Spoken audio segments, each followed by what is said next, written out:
We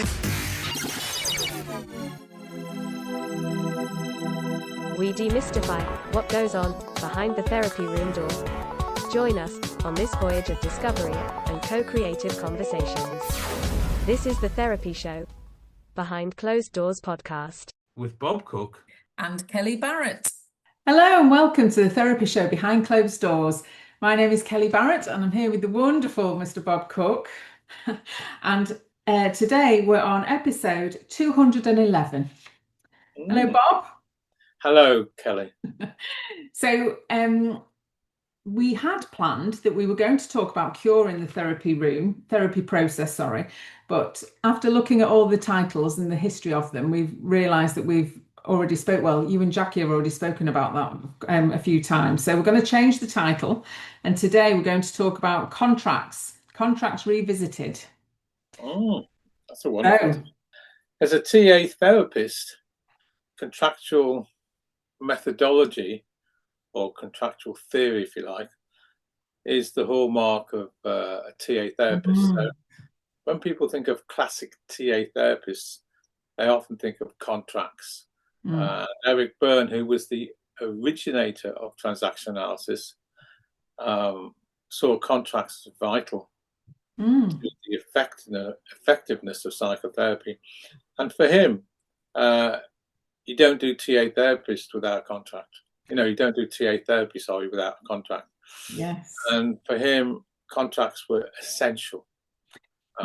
He had that really provocative statement, didn't he, about to work with the client outside a contract. It was like raping the client, which is really provocative.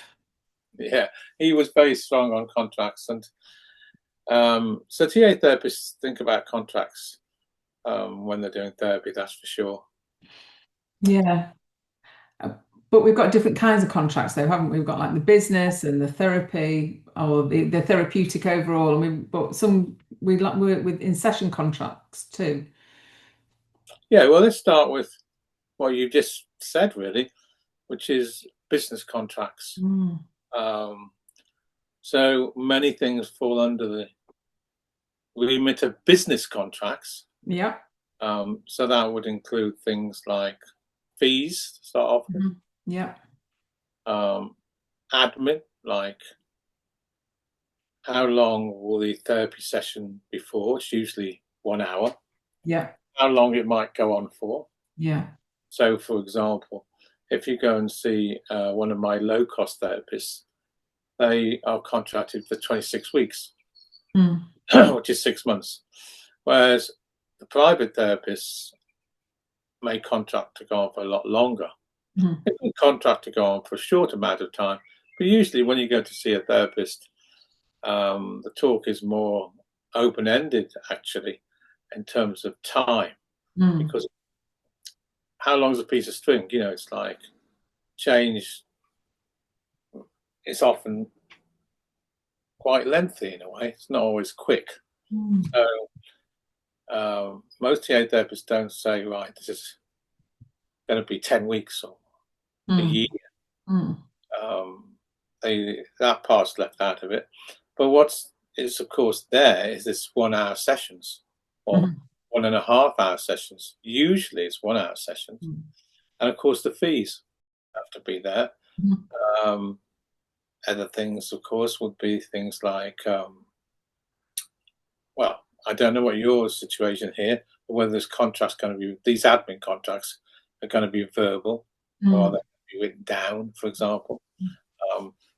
Do they cover things like confidentiality? Do they cover things like some contracts may have things like don't turn up when you're on drugs, or don't turn up when you're drunk, or so people, often therapists, put things into these admin contracts which shape the purpose and formalization of the business of the actual therapy process. Yeah. Yeah, and safeguarding, that's what I've got that in mind. And I talk about holidays, and if I'm available outside of hours, and if I'm not available, then where should a client go if they felt they're in crisis or they felt unsafe. I put about endings in mine as well. What do you say about endings? I suggest that we have two sessions to end to check that there isn't anything gamey going on, so we both get a good ending. Well, the client gets a good ending, but it's about the client really. But important for me to say goodbye as well to the client. So, but clients don't always adhere to that, but it's something I suggest. Oh, so yeah, I see these contracts as bilateral. Yes, yes. In other words, it's two ways. Yeah. So I think it's just important for the therapist to have closure. As for the client. Yeah. Yeah. And you're quite right, by the way. You can put it as a requirement, but it doesn't mean it gets adhered to. So I think it's quite wise to have it as a recommendation. But then that does leave the door open to what happens if they don't turn up for the last two sessions. Yes. Yeah. And I don't know what you do. I know what different therapists do, but I don't know what you do. What do you do? Yeah, so it depends really. I suppose if there's something gamey going on, I'd really encourage the client back into therapy to process that.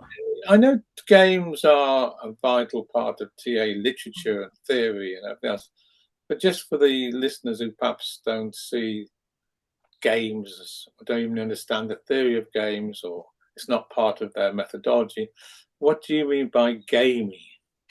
So for me, and the way I think about it is that we enact games when we are trying to reach intimacy, but we're failing, and so we get into scripty behaviour, so that isn't useful. I'm just going to. Yeah. Many people out here listening to this podcast won't even know what scripts mean. Scripty behaviour is, yeah. So if you had a definition of, it's a TA specific theory games, isn't it? So do you mean repetitive behaviour when you talk about gamey? Yes. So how I explain or describe the game theory to clients is I imagine it like dances. So like maybe they've seen Strictly Come Dancing or something, and so there will be certain dances that we dance with certain people and that we just replay them. So the steps are the same and the content might be different, or is probably different, but that we invite each other into the dance or the game, and we get the same outcome. That is the very nature of the game, is we both feel bad at the end of it and we don't get our needs met.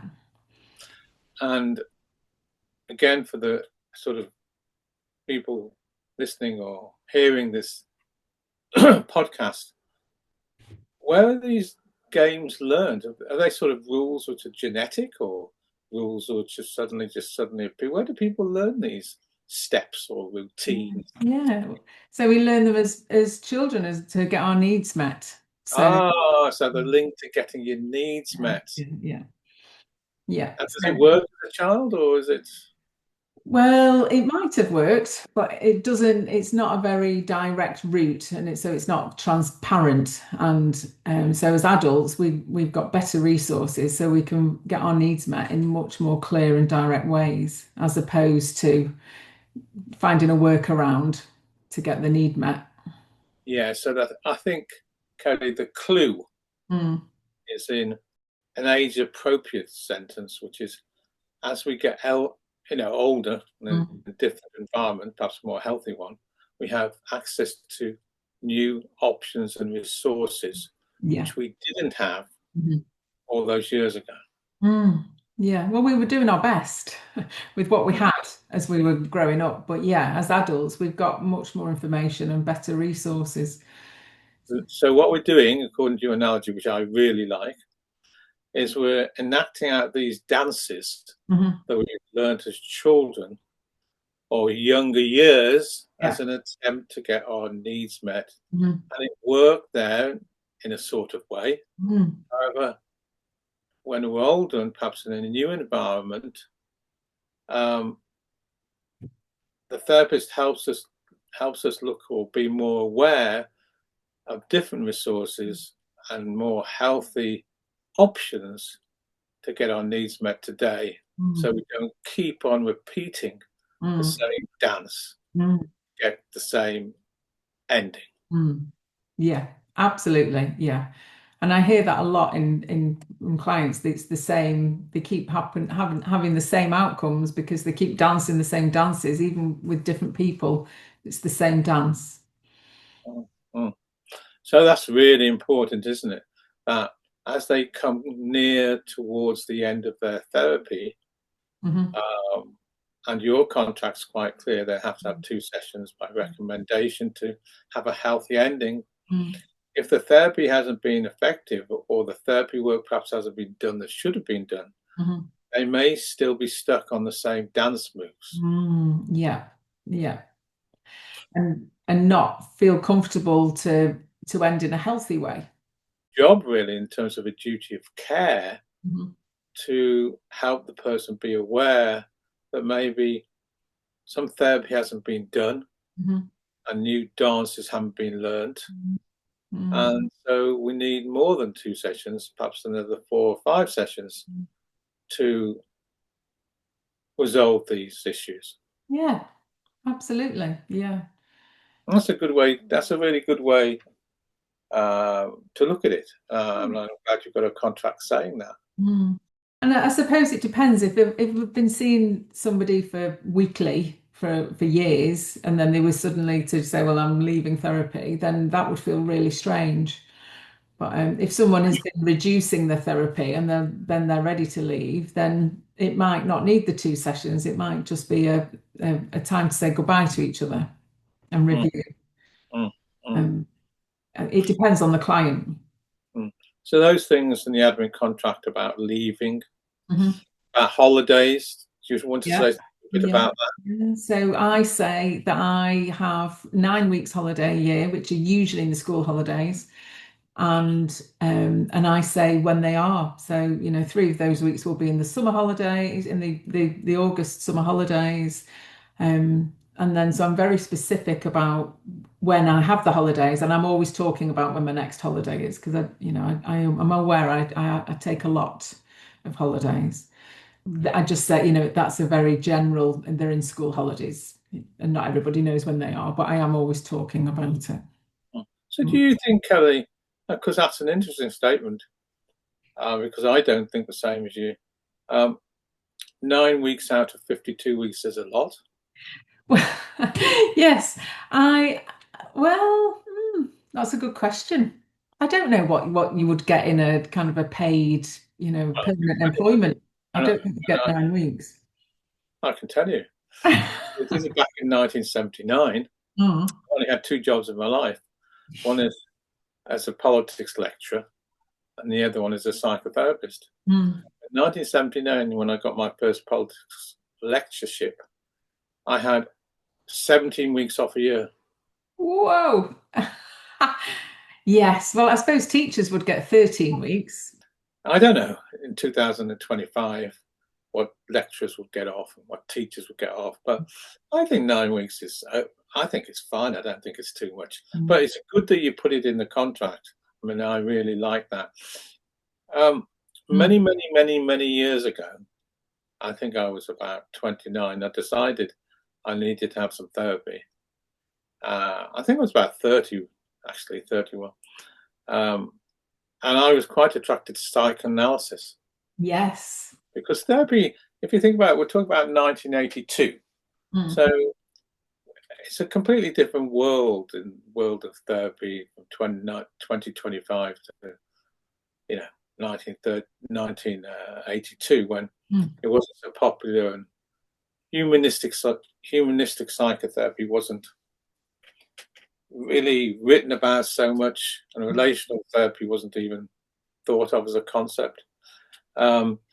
So I knew a bit about psychoanalysis, but not much. So I was thinking of getting a psychoanalyst. Yeah. And in those days, there was no directories for psychoanalysts. I looked in Yellow Pages and I still couldn't find any psychoanalysts. Yellow Pages, for those people who are perhaps of a certain age, was a big, huge yellow book around where you could find adverts for plumbers and garage mechanics and the occasional counsellor, maybe, or psychotherapist, not many. Anyway, I couldn't find any, but somebody told me of a psychoanalyst. So I got in touch with them and talked about their fees and structures, which quite amazed me. But they wanted me to come 3 times a week, which I sort of knew at that time. But what I didn't know was, is they also talked about holidays. Now, they also had 10 weeks off or whatever it is. But the thing which put me off a lot was that I had to pay even when the analyst was on holiday. Oh. So, I can't remember the cost of the session, which was expensive anyway. I really didn't like that. So I decided not to take it up because I thought it was something I didn't believe in, that type of fee structure. So it's good. It's very good, those in the contract, I think. Holidays and endings. And what about things like regulating bodies? So, for example, in my contract, I'm not a therapist anymore, I used to have at the bottom that I'm a member of the United Kingdom Council of Psychotherapy, which is my regulating body, and I'm accountable to them. So people knew at the end that there's a route of accountability. Yes, I have that on all my paperwork. I'm a member of UKATA, which is United Kingdom Association for Transactional Analysis. It's hard to say that, but yes, so I have that. I also talk about supervision as well. So, the client will be kept confidential, but I will talk about the client in supervision. I'll only use their first name, but that's absolutely a necessity. I've got a colleague who offers their clients pseudonyms, so that is an option. But all of my clients have been okay with me using their names in supervision. So when we're talking about admin contracts, they cover all those things we're talking about, and confidentiality as well, by the way. And sometimes therapists ask their clients to sign a contract under the treatment contract, not treatment contract, admin contract, all the things we're talking about. And some people accept verbal contracts, and I always accepted verbal. What about yourself? I have a written contract, and I ask them to sign it, and I ask them to, if anything changes, to let me know. So that might be medication or address or GP, but usually, I mean, and as I hand it out, I say everything is negotiable on this contract except safeguarding, and that is non-negotiable. So what safeguarding do you include in the admin contract? So I say, I can't remember the exact wording on a business contract, but something like, if you're going to be in danger to yourself or to somebody else, or there's major crime, I'm going to talk to somebody about that, and I'm not going to do that behind your back. I'm going to talk to you directly, but I will have to, and sometimes that'll be a GP if someone is maybe moving into psychosis, or it might be a referral to children's services, perhaps. I mean, I've never had to do that, but those things are a possibility. And if someone was talking to me about crime, I'm going to say, be careful with what you're saying now, because I'm going to have to do something with this information. So it's not I'm doing something secretly behind the client's back. It's very much in collaboration with them. So it's important safeguarding, for example, if you think they're at harm to themselves or other people. Is that Yeah. So if they're feeling highly suicidal, I'm not going to let the client leave and not do something with that information. I'm going to speak to the GP or speak to, I have heard you can contact adult services with suicidal adults, but I would always go to the GP. And of course, if you think they're at harm to other people. Yes, the GP again. The GP is always my first port of call. And my supervisor, if something's happening if I was worried, then I would be contacting my supervisor immediately after that session. So I need to talk this through. So all those things you said there are very similar to. So the admin contracts are sort of like a template for the nature and framework of the psychotherapy process. Yeah, you're quite right. And then we've got boundaries also go into my admin contracts. Starts as 50 minutes or so. All those things are there. And then we get to in TA, which is a very important part, and it doesn't mean other methodologies would have this, treatment contracts. Yeah. And Eric Byrne, writing in 1960, talking about contracts, he saw the contract as the goal of psychotherapy, which is bilateral, so it's back and forwards, both parties have to agree. It's specific to a well-desired outcome. So in other words, it's not vague or woolly, specific outcome at the end. So it's clear and specific and observable. Ian Stewart, a sort of prodigy, well, I know a prodigy, but he's now passed away as my supervisor, was very keen on contracts, and he wrote articles about contracts and the needing to be finishable, achievable, specific, and behavioural. And I think Eric Byrne would have agreed with all those things. So treatment contracts are very important because they state the function, purpose, and goal of psychotherapy process. And as I said, with Eric Byrne and Ian Stewart following, would say it needs to be bilateral and specific with a clear desired outcome, which has been agreed by both parties. Yeah. Now, is that how you see a treatment contract? Yeah, and I the bit I would add is using positive language. You want to say a little bit about that? So instead of saying, so I'm not going to be anxious anymore, I might feel confident in my work environment, or I am able to address conflict in my relationship, or something like that. So as opposed to a don't, it would be in a do. I am able to, or I can achieve something. Very important. And I think what you're talking about is so important. And I'm sure what you're alluding to is what I'm going to say now. I was always taught very strongly not to accept stop contracts. Yes. Yeah. Now, interesting what you talk about language. The majority of clients that came through my door nearly always spoke of what they wanted negatively rather than positively. And I thought it was one of my duties, if you like, to reframe the goal into positive language. And if anybody said a stop contract, like, I don't want to stop smoking, sorry, I don't want to do this, I don't want that, or whatever it is, I would change it to, well, what would you like instead? So to be relaxed instead of X, or to be content instead of B, I would reframe it that way. So I think language and having positive contracts are really important.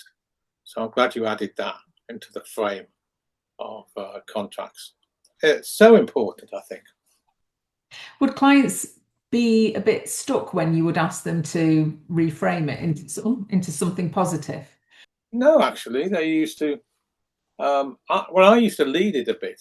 So if they want to say, I want to stop being depressed, I would say, well, what would you do instead of being depressed? Is it like you want to be contented? So I'd lead the option, because sometimes they've never even thought about it. Yes, that's what I was thinking. It might be like it's never occurred to them of what they would want instead. Now, would it be more powerful for them to find their own language rather than me to lead it? Is an interesting discussion for another podcast, because sometimes I do think to give them permission through, or encouragement through suggestions can be important when they're so anxious at the first or second sessions. Mm. So, but I would tend sometimes to lead it like that. Sometimes I'd wait and say, what would you like to do instead of being anxious, for example? I had that today. I saw somebody for an assessment. This is very common, by the way, where they come in and say something generic. This is a very common one. I want to stop being anxious because I've been anxious. So I nearly always, I would always say, okay, so you want to work on the pattern of anxiousness. And as you change this, what would you like to feel instead? You know, very common. Depression, another one. Always genetic. Stress, another very common one. So it sounds like you follow the same framework as me, specific around language, the reframe of language. Yeah, so I might be like, so how would we know that we have achieved your contract? Yeah. What would your life look like, or how would this be different? Very important. So we're on the same part there. The other thing which is interesting about contracts is Eric Burns talked about sessional contracts, overall contracts. So when I was training to be a TA psychotherapist, to get my clinical exams, I had to take three 3-minute tapes of my work board. If I had sessional contract, because they might say, "Oh, that's very interesting. What was the contract, the sessional contract?" And I said X. It had to link in with the overall contract. Yeah, it was that sort of specific in their questioning. So when you talk about an overall contract and a sessional contract, which used to go, needed to go together. Yeah, so heading in the same direction. Yeah, not in a completely different, random way. So what if the client came in crisis for something that wasn't connected to that? So you're working on, say, anxiousness. Yeah. And Yeah. somebody comes in and is talking about, I don't know, you don't mean this, do you? They just went over a cat. Well, yeah, maybe not quite like that. A bit more like, I've just had an argument with my partner, they've hit me or something. Yes. Yeah. Well, it's like, if it's at that sort of level, I might have a specific emergency contract, if you like. I don't know the language, which would be sort of put in a box and deal with it. Yeah. Because they probably wouldn't be grounded enough to do the therapy they need to do because they've been traumatized or whatever it is. Yeah. Yeah. And if they keep coming in each session with some kind of other crises, then that's something to discuss. And like, how come we're not working on your contract, your original work? Another big sort of part of transaction analysis psychotherapy is the ego states, which is a major personality model in our methodology. So if you put that in line with contracts, Eric Byrne used to talk about the treatment contract as well as the admin contracts, but he was really talking about the treatment contracts need to come from an adult to adult perspective and not an adapted one. Yeah. Yes. Makes sense. Yes. It absolutely makes sense to me. Yeah. So adult means appropriate to the age that you are, and not from a younger place or parent place. So he talked about that's really important. So you get the contract from the adult place, and of course the work might be around the child ego state to achieve those adult contracts. You nearly always are. But those beginning contracts, and even the sessional contracts, need to be adult to adult. So would you get many clients in that didn't have enough adult to make the contract? Yes, and it's a very interesting question, which is nearly always asked on clinical exams. It leads up to the discussion. Would you ever, as a TA therapist, accept an adapted contract? Especially around things like whether they were going to harm themselves, whether they were going to harm other people, or etc., etc. If you thought that the actual contract agreement was from the adapted place, would you carry on? Now, I don't think it's right and wrong. What the board wanted more was a discussion. So, for example, if a person's got a fragile adult ego state and they are heading towards personality disorders, or particularly disturbed at that level, they may have psychosis or psychotic episodes, or times when they drifted out of psychosis, which is out of touch with reality, and not. So if somebody has got that framework, then it could be argued it's hard to get an adult-to-adult contract. Yeah. So would you accept an adapted one? So I'm not saying, Kelly, there's the answer here. I remember you asked that question, and I said yes. And my remit was better to get an adapted one in these circumstances than get none at all. So it's an interesting discussion, perhaps for another podcast, but it is an interesting discussion. Yeah, and how long that might take you to work that out, whether they have enough adult. Definitely. I mean, well, I'd like to talk just very briefly about a process I used to go through with many clients when they came to therapy, to find out how they may stop themselves achieving the contract in the therapy process. Yes. How they'll sabotage themselves. Yes. Yeah. So if anybody ever wants to go to my YouTube channel, I presented I think it's 10 years ago. So many people have seen it. A 5-stage plan, if you like. 5 stages, 5 questions that you would ask somebody to address the process of how they might stop themselves and what they're going to do about it in the therapy process. How are they going to stop the stopping? So how are they going to stop sabotaging themselves? It goes like this. These are the 5 questions. Okay. What do you want from therapy? Yeah. And they say X. Let's say I want to be relaxed and not depressed, because we've changed the language already. So, and then I say, second question.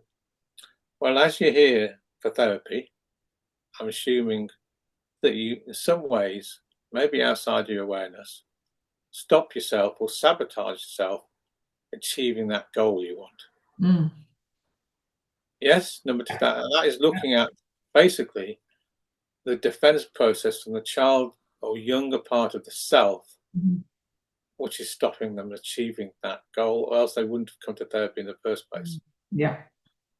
So they'll say, oh, I suppose one of the ways that I stop myself, might stop myself, is my shame, because I'm so ashamed of XXX and whatever it is. All right. Third question. Well, okay, so you stop yourself maybe by not coming to therapy, or not turning up, or not looking at the shame, or whatever it is. So what do we need to do together to achieve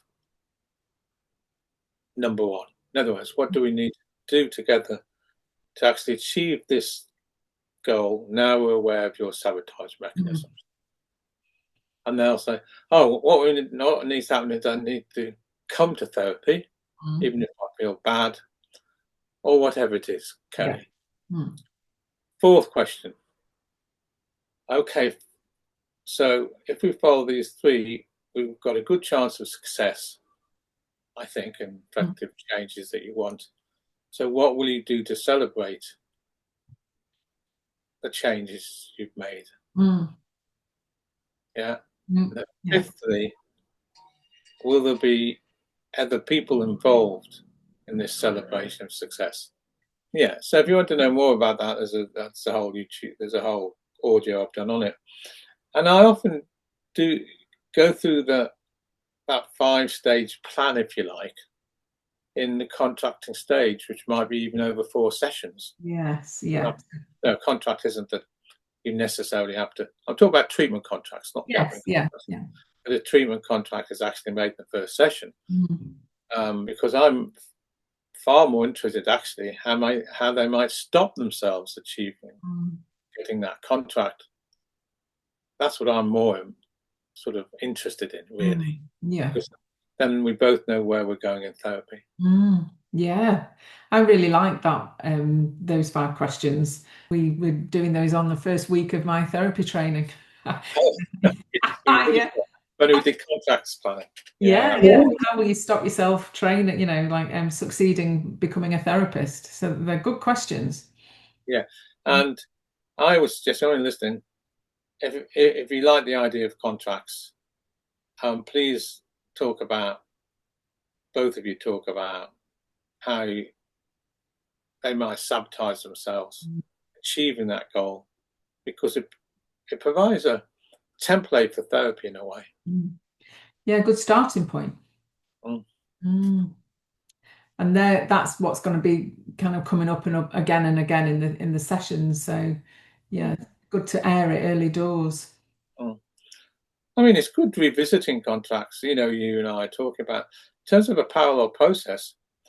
I think it's important in the therapy, however long it is, 6 sessions a year, 10 sections or whatever it is, to revisit the contracts. Yes. With your client to see not only have you achieved them, or maybe recontract for different things. Yeah. I like to revisit a contract for sure. To review them and to see where you are, and do you want to have the different contracts that you haven't made, or that's very common. That when people come to therapy, the contract they've got at the beginning, as they achieve them, or often more to metamorphosize into another contract.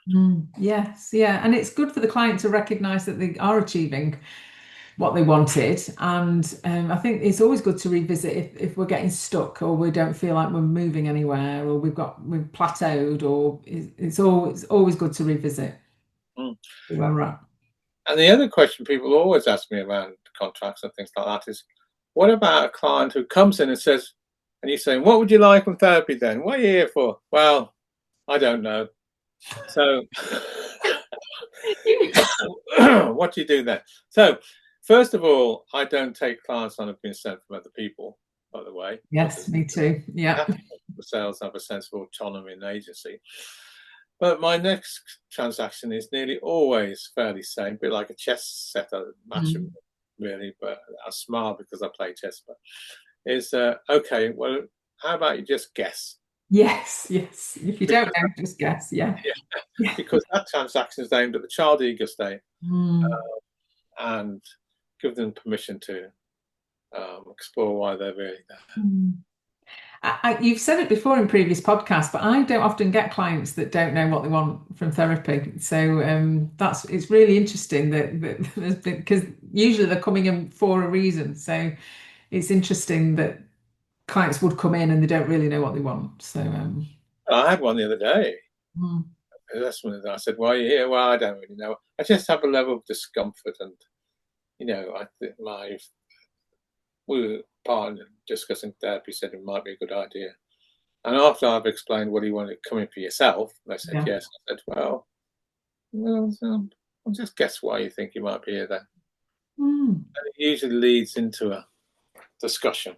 Yeah. I mean, it sounds like a really useful discussion. I think contracts are also very useful, by the way, for short-term work. Yes. Well, if you've not got many sessions, you need to get going. Very important to be even more specific. Yes, yeah. Because then it's like you haven't got time to deviate off. If you've only got 6 sessions, you've got to stay on point and get to, as far along as you can. I mean, I'm a long-term psychotherapist, and people used to say to me, "Oh, you like contracts? What do you like most about them?" I nearly always said, well, it stops us going off course. Yeah. And also, it's like if you're meandering down a Gambian river, you might go down many different voyages on the different Gambian parts of the river or wherever. But if you find yourself meandering off, you've got a sort of rudder or place to get back to. Yeah, and it takes much. I mean, it's beautiful to go down the other meandering bits, but it takes longer to get where you're going as well. So Yeah, usually takes a lot longer. yeah. Bob, I'm aware of the time, and so is there anything else that we need to bring up for contracts revisited? Have we said everything that we need? Yeah, I think we've said most of what we need. I mean, the bit I wanted was about revisiting, is that just as we revisited here and gone over some of these contracts for people listening, as a therapist, it's really important to revisit and review contracts with your clients. Yeah, I absolutely agree. And I really like contracts. So Well, you as a TA therapist, do you? Well, that's good. It's a good sign. So next podcast, Bob, is going to be number 212, and that is going to be how to start and close a therapy session. So a really good one for trainees, I imagine. I think it's good for all experienced therapists. Oh, trainees specifically, you are. Many therapists, often say to me in supervision, "Oh, how do you shut this client up? They keep on and on and on. And suddenly we're into 65 minutes and I don't know how to close it down." And then you get therapists who say, some of my clients have just sort of stopped coming, or they come every 2 weeks, or they come 5 minutes late. And there's many dimensions to this podcast title. Great. Well, I can't wait to start talking to you about it. And say goodbye to the listeners, and I'll see you next time, Bob. Yeah, see you next time, Kelly. Bye-bye. Bye.